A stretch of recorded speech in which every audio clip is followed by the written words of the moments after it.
Why Gen Z culture is basically medieval China by medieval mindset. How exactly are we medieval China? Was medieval China also purposeless at the verge of war and gooning all day? Anyways, we're gonna look at this. Also, please consider liking, subscribing. We'll see. We'll see why we are or why we are not. I guess. The other day, I was thinking about it and I realized, you know who these dang Gen Zers remind me of? The Song Dynasty from medieval China. Wait, the Song Dynasty from evil China. Anyways, Anyone else been feeling this way lately? No, it's just me? Well, let me explain what I mean. There's all this new data to suggest that younger people these days want to spend their money on experiences, not physical items. I think it reflects this growing hunger for third spaces, and if you don't know what third spaces are, let me just quickly break it down for you. Basically, your two main spaces are home and work, and historically the third space was somewhere in the middle. Maybe it was the bar, or the guild hall, or the tea house. These have all but gone extinct recently or have become prohibitively expensive, and young people are feeling yeah, because of the pandemic, we got cooked. it. They want the third spaces back. This maybe feels like a very 21st century vibes based phenomenon, but it's actually extremely Chinese. The Song Dynasty was the first era in history to have what we would consider as a lifestyle culture, where the cities were actually designed for pleasure and snacking and nighttime entertainment, just like so many downtown areas are today. There was this 12th century writer named Meng Yuanlao who Interesting. Well, I know a certain someone who would definitely enjoy this time quite a bit, especially regarding the snacking. Interesting. So we're basically similar because we want experiences instead of like things. Thanks.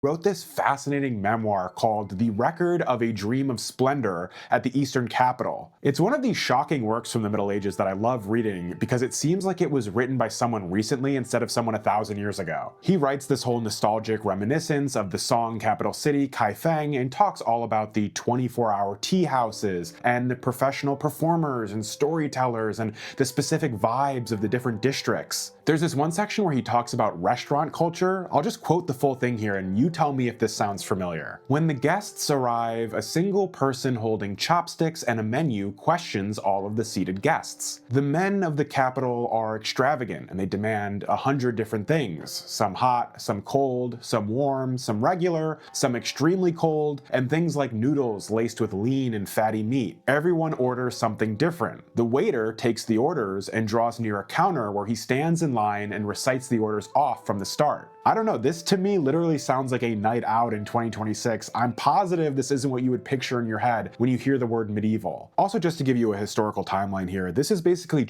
Kinda true, sure. Yeah, I could. Then again,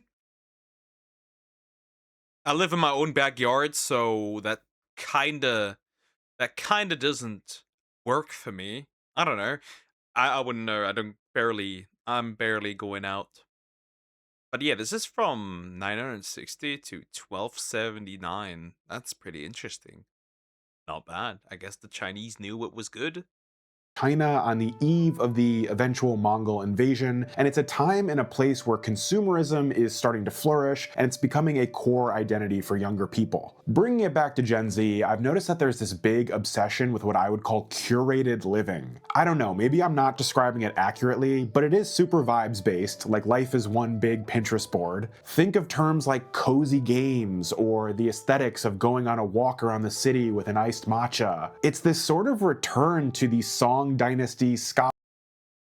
Matcha is just performative. It's just a performative drink, and it doesn't even taste that good. And as for cozy games, most of them are dog shit. I'm gonna say it straight up. Anyways, I don't go out at all. Basically, I'm the last person you want to ask about outside stuff. I go out a lot, but it's not like out in the city. It's not like restaurants. It's more like um I wanna walk through a forest, or I wanna look at like an small art gallery, or like a local little like flea market and stuff. that kind of stuff, but not in the sense of, yeah, let's party. That's not me.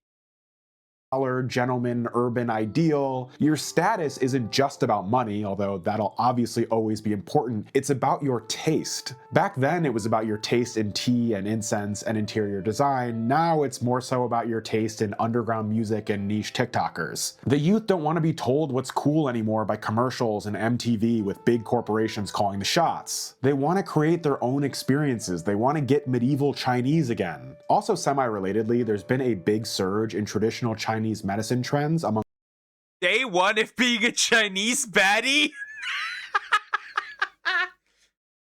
Is this Nina Lin? I know who you are. I will find you and put you away into jail. Anyways, I like the taste. I felt like I was being healthy while drinking it. Oh, that's what the people that drink that protein Dunkin' Donuts drink feel when they drink it. Oh, it's so healthy. It's the protein boost, whatever. Mm-hmm. It's not. I too would enjoy walking in the woods. I just don't feel like it. Lazy bum. Westerners on TikTok recently. You see it everywhere. A number of Chinese American influencers have been sort of introducing these ancient concepts like Qigong practice or drinking hot water instead of cold water, and the internet has been going crazy for it. So maybe medieval China is making a comeback in more ways than one. We won't just focus on the Song dynasty here. There's more to China in the Middle Ages than just that one period, but I do have a few more song boxes I want to check before we continue. Before we do that, just a quick plug. If you like my content, which of course you do, you should definitely join my Patreon, link in the description. You'll get access to the official Medieval Mindset podcast with weekly episodes, the Medieval Mindset book club, voting rights on topics and titles and thumbnails, the essential medieval history reading list, special videos that don't get posted on my main channel. So sign up now, and if you're not subscribed to this channel, go ahead and do that as well. Back to the video. Maybe you've heard of the modern phenomenon of looks maxing, or maybe you aren't chronically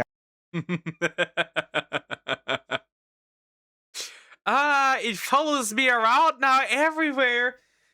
Where are you, Clavicula, when we need you? Well, where is the goat when we need him? Where is he when we need him?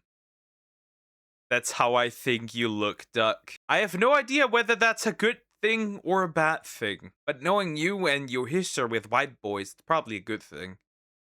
I'm lazy and unmotivated, and other things I won't name here right now. You mean retarded? We're all retarded. How does that make you unique? Huh? I'm confused. That doesn't make you unique. You're just like everyone else. Uh-uh. Everywhere I go, I see his face. Every white boy she sees is just me. Every bald white man that she sees is just me. That's it is. Now, should I take this as a because it is kind of a compliment to live that rent free inside of someone's head, right? online and have no idea what I'm talking about. Basically, looks maxing is the new version of the age-old concept of getting hot, although it goes way beyond diet and exercise and a little Botox. Young people, I would say especially young men, are exploring all of these scientific avenues to try and improve their looks. The most medieval-seeming looks maxing method is called bone smashing, and it's been promoted over and over again by probably the most famous looks maxer. By the way, cope. By the way, absolute and utter cope. It does nothing. And I mean, in the most literal sense, nothing. It does nothing. It does nothing. Nothing at all. A 19-year-old streamer named Clavicular. Looks maxer, bone smashing, clavicular. I understand this all might sound ridiculous to you, but stick with me because it's interesting. Also, don't you want to understand the youth? Anyway, the way Clavicular describes it, bone smashing is when you take a tiny hammer and tap. Do not try this. This is for trained idiots only. I don't want to understand. I am the youth. Kind of still. I'm 25. I'm unk age already. The youth is already considering me unk. Listen. I am the youth. I don't want to understand the youth. This guy's 19. Hard along your cheekbones and your jawbone. It causes a temporary swelling that lasts for a few hours and makes those bones look more defined. So it's something you might do just before a night out so you can look more masculine to any ladies you meet. Maybe at this point this isn't a crazy revelation, but it turns out young guys in medieval China had the same insecurities that modern men do, and they We're all Chinese communists. Ooh. Um, Rather interesting. Too bad that he didn't mention that this doesn't work. Too bad that this doesn't work at all. even went about similar methods of soothing their anxieties. During the Song Dynasty period, there was this really interesting tension between the Wen class, who were the more literary, refined scholars, and the Wu class, who were the more martial and physical warrior caste. Depending on which group you belong to, you'd basically looks max to make sure your outward appearance matched what you represented. So that meant young men who were part of the scholarly class went to these extreme lengths to achieve this sort of refined, pale physical aesthetic with slender features to essentially highlight the fact that they never had to work with their hands. They'd even use specific diets and cosmetic aspects of traditional Chinese medicine to maintain this look that would instantly signal to everyone that they were part of the intelligentsia. Those in the military class, basically who we would consider to be the modern day Chads, focused primarily on bone strength. I don't know, maybe that sounds He forgot that one was okay, while the other one, the modern one, is retarded. I feel like he forgets that. I think he doesn't add that. That's also because he doesn't know enough about it, right? Regardless, I too am part of the Youth 18, by the way, and I don't get it. I also don't think you're old. Someone here thinks I'm old. I think you can guess. I knew it. I am Chinese. We are Chinese. We're all deep, deep in our hearts. We all medieval China. familiar to you. It wasn't just about muscle, although of course they made sure they were in great shape. It was about the chi energy within and physical density. You wanted to look like a brick wall. That was kind of the physique they were shooting for. It's important to note, of course, that they weren't hitting themselves in the face with hammers like modern looks maxers. Their routine usually included things like hitting sandbags or poles to increase their bone density. There was a 20th century French scholar named Jacques Journet who specialized in Chinese history, and he talked a lot about how these Oh no, the French. Is he also surrendering? Okay, got to rush to work. Enjoy. Take care, cricket. Have fun at work. And never be late again. You're not too old to me, Poker, and nobody will ever convince me otherwise. So it would seem. aspects of appearance became kind of a coded language of your class. In the incredibly hierarchical society of medieval China, if you didn't have the specific look, you were culturally invisible. It seems like a lot of young men, and young women too, feel this way today. If you just look up the term looks maxing on YouTube or TikTok, the insecurity is overwhelming, but it's understandable. We were all vulnerable teenagers once too. Yeah, though. See, the problem is that this doesn't solve the problem, right? There is an issue to be named as that your children will not look the same that you do with all those surgeries and injections and looks maxing stuff, right? Your children's still gonna be are gonna look ugly as shit. So you're gonna have attractive parents with ugly ass children. Wonderful, amazing. Too. But you see these guys giving each other ratings on a scale of 1 to 10 and recommending which specific steroids or looks maxing techniques to try so they can bring their flagging features up to speed. This includes peptides, which as far as I understand are these amino acid based performance enhancers, and the use of GLP-1s like Ozempic, which I feel like people associate with an older audience, but there seem to be a shocking amount of young people taking them. The medieval Chinese were actually big on this kind of thing too. They were obsessed with elixirs made from rare minerals and herbs that were designed to lighten the body and extend life. A lot of these were incredibly dangerous and even included mercury, and I'm sure in the next 10 years or so there will be a bunch of studies showing the horrific side effects of looks maxing and peptides. The idea behind this medieval Chinese looks Already does. Clavicula collapsed recently in the club and started shaking. So on the floor like crazy. Yeah, already's happening. Axing was essentially the same as the idea behind the modern version, using some kind of external chemistry or method to hack your biological limits and achieve this sort of superior physical state. The Chinese wrote a lot of things down, and thankfully a lot of them have survived over the centuries. Like the 7th century physician Sun Simao's essential formulas worth 1,000 gold pieces. It was basically this manual for longevity and physical refinement, and if you're familiar with the European concept of balancing the four humors, this was along the same lines.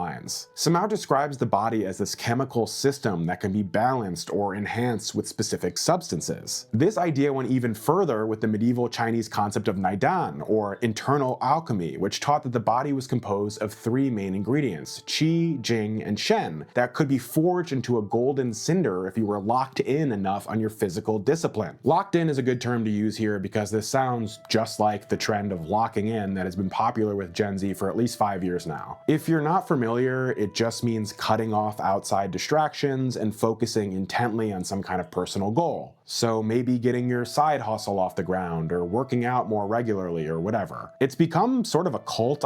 So I am locked in other words. I am getting more Chinese by the second. I can feel it. I can feel it. I can feel it. I can feel the CCP coming inside of me.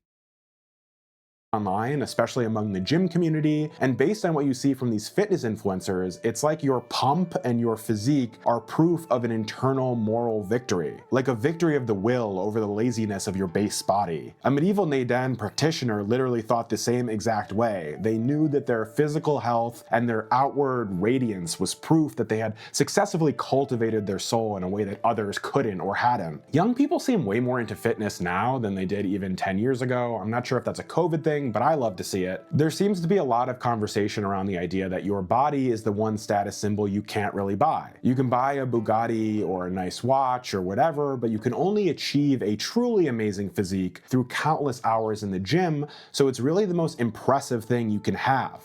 Yeah, too bad a lot of these people that are promoting this are on steroids. They're taking substances. Anybody familiar with the Trend Twins? Yeah. I think it makes sense, you short Chinese man. Well, then you gotta change your tastes now. Anyways, what is the CCP doing to you? It is doing things, man. Things. It has done things to me. There's also this quote from the video game Disco Elysium where a bouncer says to the main character, "Your body betrays your degeneracy." And that always sticks in my head when I don't want to go to the gym. I just felt like I mean, it's kind of true, right? It's kind of true. Your body does do that. I mean, look at my favorite woman ever, Bonnie Blue. She looks like mid 40s at like the same age as I am almost. I think she's maybe a little older. I could be wrong, but you can tell all that sausage made her age.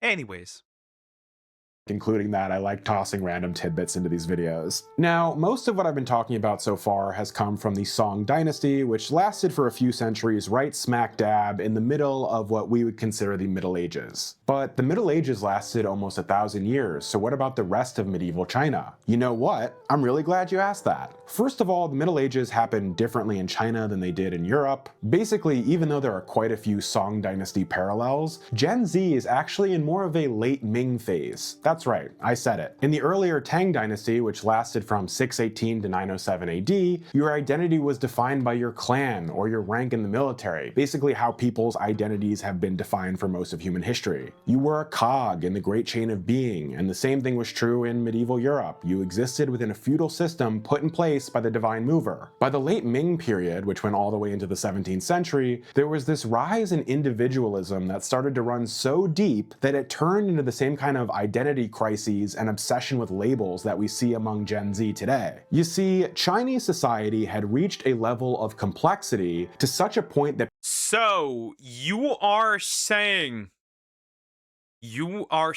okay, that China has already went through this, and we're now in the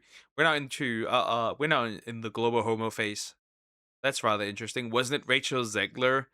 She's nice, but honestly, there is another woman that I uh, uh that is takes probably the top spot.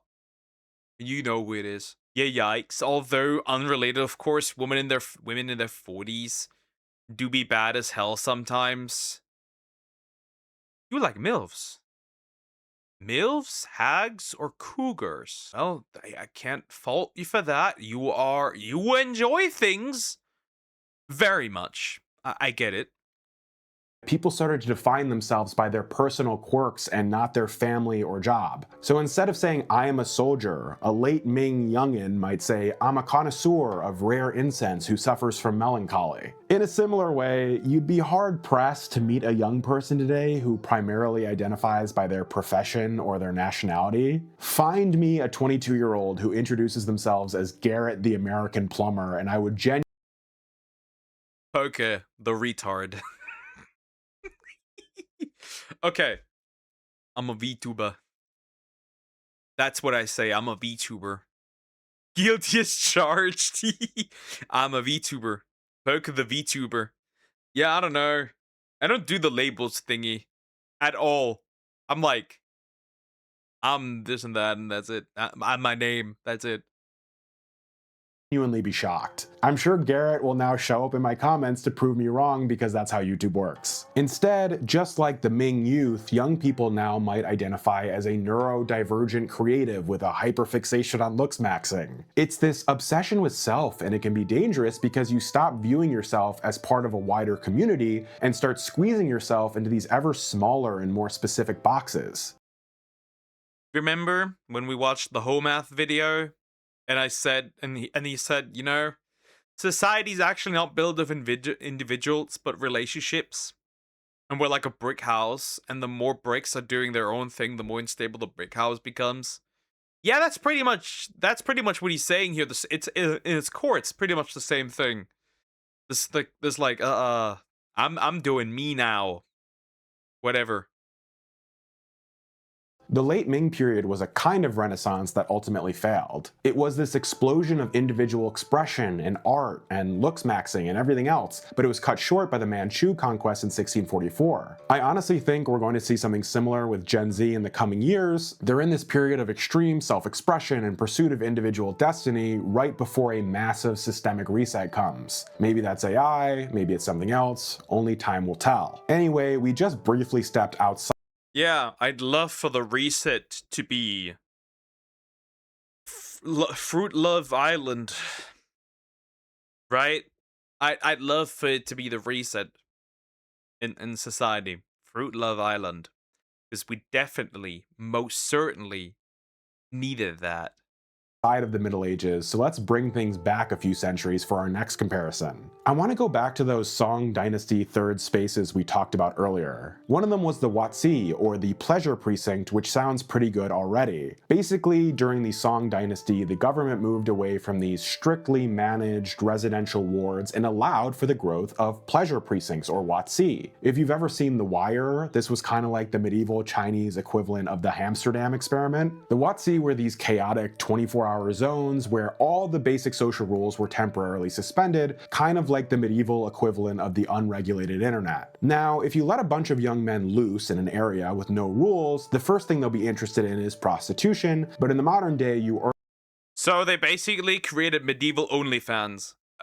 That is wow. China went through all the phases way earlier than we did. That's rather interesting.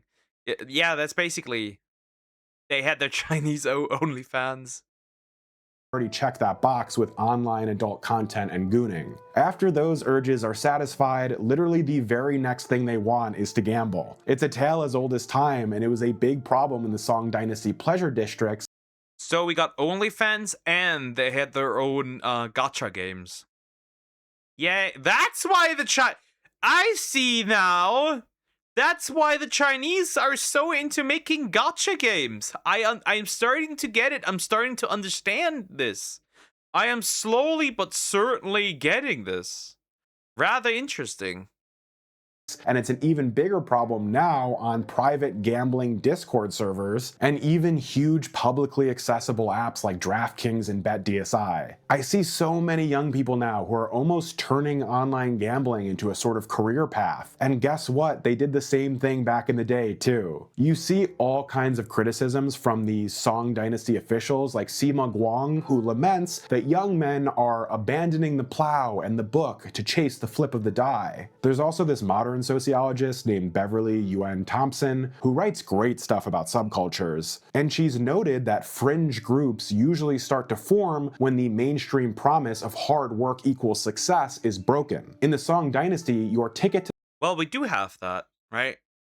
Can't afford a house, can't afford children, can't afford a wife. What are you doing with life? Nothing. You go unemployed, drop out of school, and just live off the state. They pay it, of course. So you know what does it matter? What does it matter? 1 hour life. 1 hour life. Let's go gambling. Ah, dang it.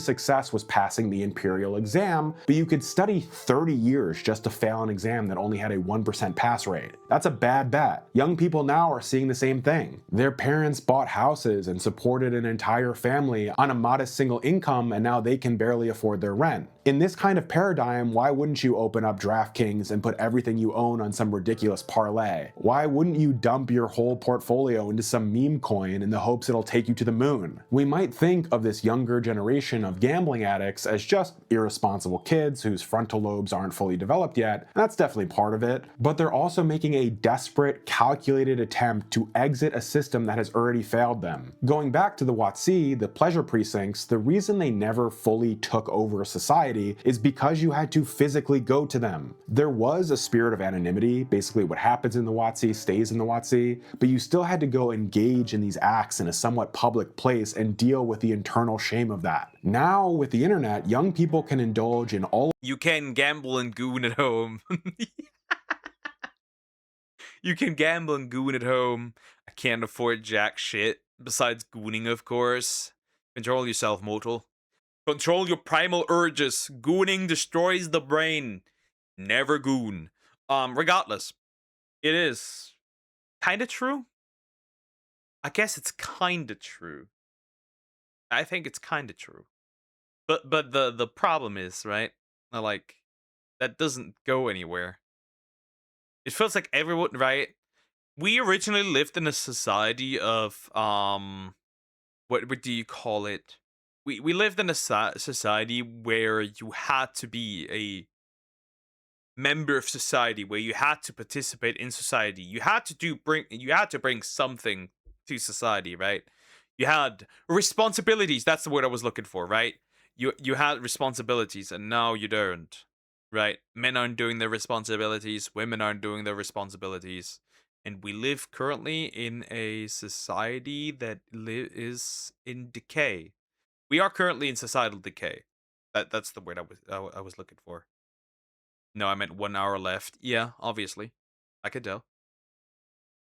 of their most base desires without ever even getting off the couch, and it can literally cost them their entire future. It's worth noting too that when you have a bunch of young, desperate people gathering in one place for a set objective, it can create a sort of ideological powder keg. So in the WotC, these guys formed gambling brotherhoods, and the Song Penal Code tried constantly to break them up because they feared the brotherhoods were becoming more loyal to each other than to the emperor. Now you might get into a private Discord server ostensibly to do some gambling and trade some insider tips, and next thing you know, you're radicalized into committing some horrific public act of terror. This feels like a good place to land the plane because the main point I want to make with these videos is that time is a flat circle and we're essentially repeating the patterns of the past over and over again. There's the old saying that those who don't study history are doomed to repeat it, but it seems like even when we do study history, we're powerless not to make the same mistakes. The difference now, of course, is that these things are happening on a massive global scale with the full weight of tech companies and government institutions behind them. The problem is that when the radicalization works, and I mean that in the most literal way possible, looks maxing is so big because it works. That's the problem. The red pill is big because it works. That's the problem. You're not getting rid of this because it works. A soldier in the Song dynasty might drunkenly head to the Watsi and lose his monthly wages, and that was it. A young 20 something now might obsessively bet his entire savings on an app on his phone and ruin his whole life before it's even started. This is why we need to pay attention to these trends and recognize that even though human behavior hasn't changed, how we respond to it can. But what do you think? Has this video found you at a very medieval Chinese time in your life? Let me know in the comments. As always, I'm John, this has been Medieval Mindset, and remember, the past isn't gone, it's simply waiting to be rediscovered. Anyways, that was rather interesting. It kind of has, but kind of not. I'm not gambling, so there is that. I put all my eggs into this basket though, which is rather interesting, right? Even though I'm still studying, and I kind of hate it, and it's still a decent plan B. But regardless, that was an interesting video. I guess I kind of agree. I just kind of don't agree that he just says young people are putting it in gambling. It's young men. All of what he was naming, it's young men doing it. Anyways, rather interesting. Very interesting.